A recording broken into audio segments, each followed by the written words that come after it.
La información presentada a continuación por Iván Darío Moreno, PhD, rector y fundador de Zion International University, es el resultado de sus estudios y conocimientos personales y representa la opinión de él y sus marcas. Sin embargo, la decisión de asumir, escuchar o interiorizar la información suministrada es responsabilidad de cada uno. Gracias por acompañarnos.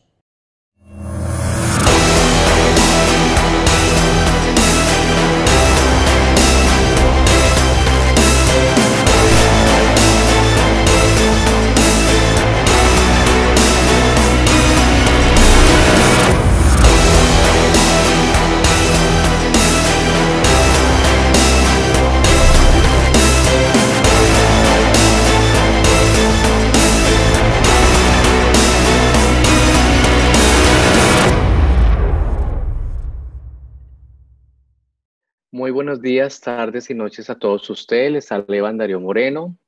Soy fundador de Zion International University y bienvenidos a mi programa de Reconciliando Ciencia y Religión. En esta ocasión les voy a hablar sobre los manuscritos del libro de Apocalipsis. Es un tema muy interesante y espero les guste. Antes de empezar, me gustaría explicar un poco sobre este libro, ¿sí? Este libro realmente en griego se llama Revelación y se le considera dentro del género literario como un libro apocalíptico, es decir, es un libro donde por lo general hay una revelación, en este caso una revelación divina por medio de ya sea un ser sobrenatural, un ángel, por ejemplo. Y muchos de estos textos apocalípticos tienen como una especie de viaje celestial. Este libro en particular, que se llama Revelación en griego, pues tiene muchos de esos elementos. Pues aquí también hablamos de un ángel, hablamos de un personaje que se llama Juan, que está en la isla de Patmos, hablamos de visiones y de muchos acontecimientos que van a pasar. Entonces, ese sería el género, por eso se llama el género apocalíptico. Por eso de ahí viene la traducción al español, que es Apocalipsis. En otros idiomas la traducción es diferente, por ejemplo en inglés es Revelation, que se acerca mucho más a la traducción en griego. Yo no voy a ahondar en los temas de Apocalipsis porque por un lado, pues son muchos temas, por otro lado, digamos que los temas habría que analizarlos desde el punto de vista académico y también desde el punto de vista teológico. Y en mi caso, pues yo voy a hablar un poco sobre los manuscritos, es decir, analizarlos desde la parte académica. La pregunta es, bueno, los académicos dicen, bueno, ¿quién escribió el libro de la Revelación o el Apocalipsis? Hablan de Juan. Muchos autores se han debatido si realmente se habla de Juan el apóstol o si es de otro Juan. Aún hay muchos académicos que no piensan que haya sido escrito por Juan el apóstol, otros sí, entonces como que no hay un consenso. Por eso hay muchos académicos que prefieren decir que es Juan de Patmos, porque en este libro sí se habla de que Juan está en la isla de Patmos, que queda en el mar Egeo, en las islas griegas, y por eso los académicos son más cuidadosos en decir que fue escrito por Juan de Patmos, y no sabemos quién fue Juan de Patmos. Obviamente la tradición cristiana dice que fue escrito por Juan el discípulo. Eso en cuanto a la autoría. En cuanto a los tiempos, se habla que fue escrito hacia finales del primer siglo de nuestra era, hacia finales de nuestro primer siglo. Y estamos hablando que es un tiempo difícil para los cristianos, hubo muchísima persecución e incluso más adelante les voy a hablar específicamente del capítulo 13-18 que nos da un poco más pistas de lo que estaba ocurriendo en ese momento histórico. En cuanto a los manuscritos, Por lo menos hay alrededor de 300 manuscritos de este texto. Yo les había dicho a ustedes que un manuscrito es una copia que se hace de un libro. Es decir, en la antigüedad, pues digamos, en la antigüedad no existían fotocopiadoras o imprentas, sino todo era a mano.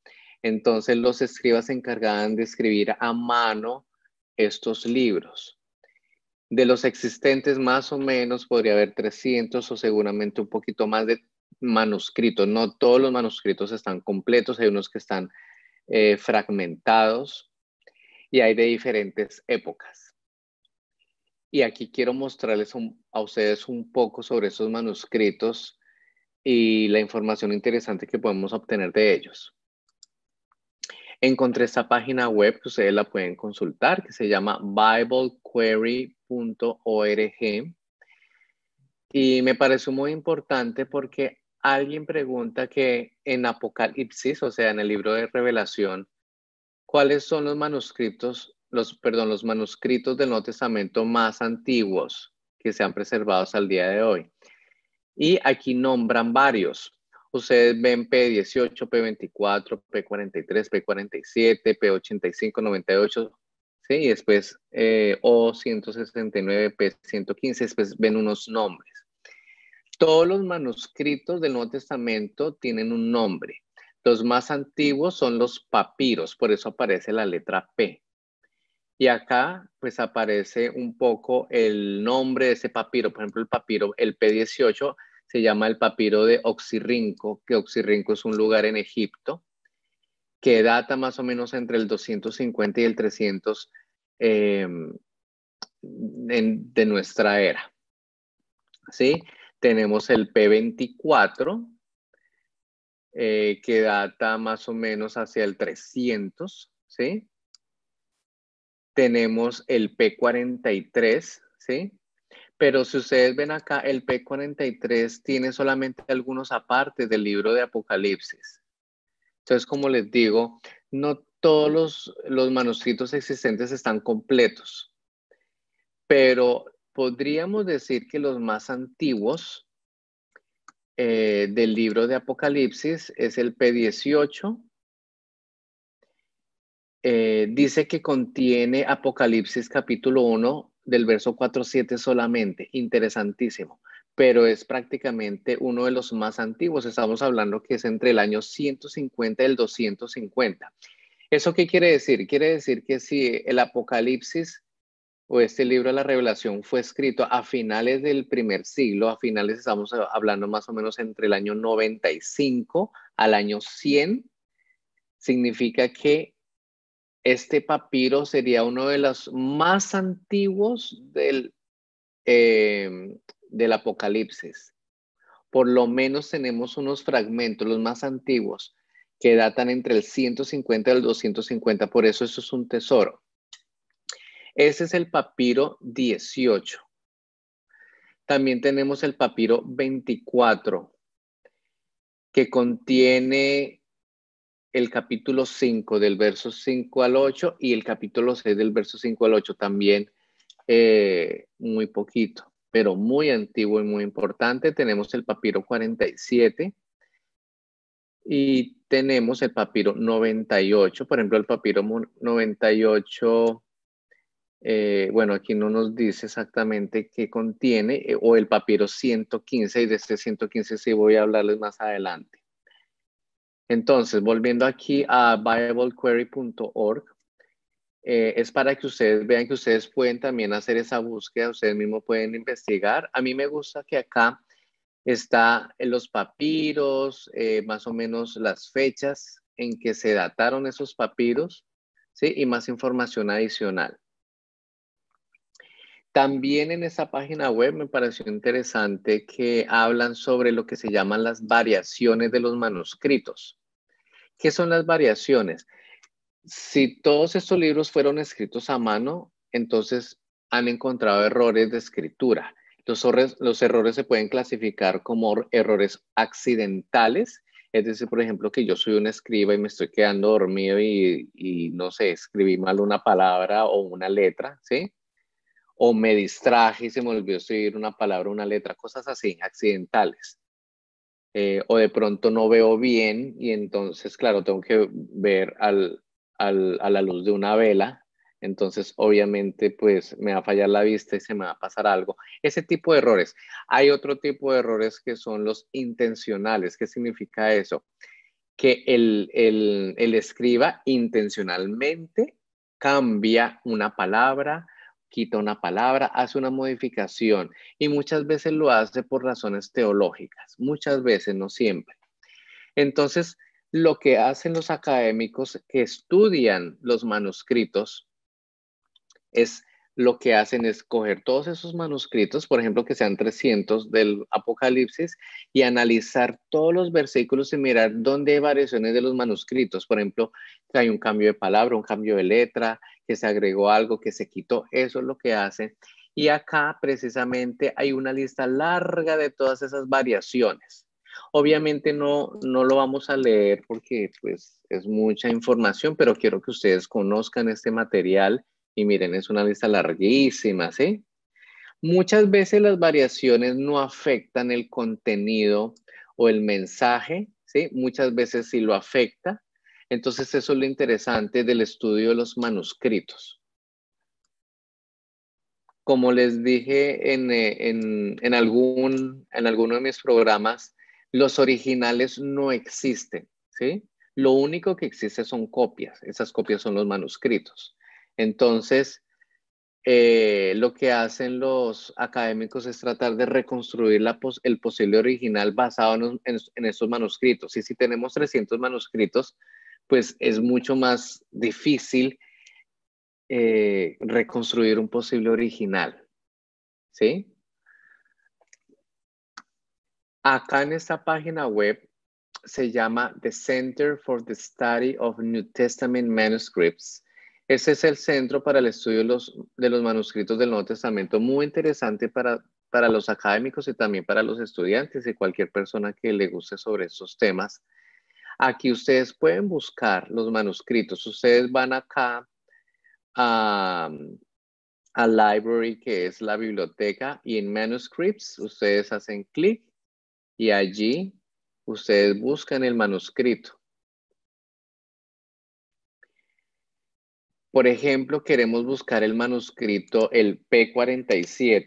Entonces ustedes escriben P47 y ahí les aparece.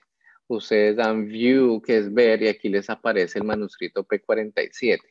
Aquí les dice, por ejemplo, que es del siglo 3, el siglo tercero. Siglo tercero sería el siglo primero del año 1 al año 100, el siglo segundo del año 101 al 200, el tercero sería del 201 al 300, o sea, del 201 al 300 se dataría este, por eso son importantes porque son de los más antiguos.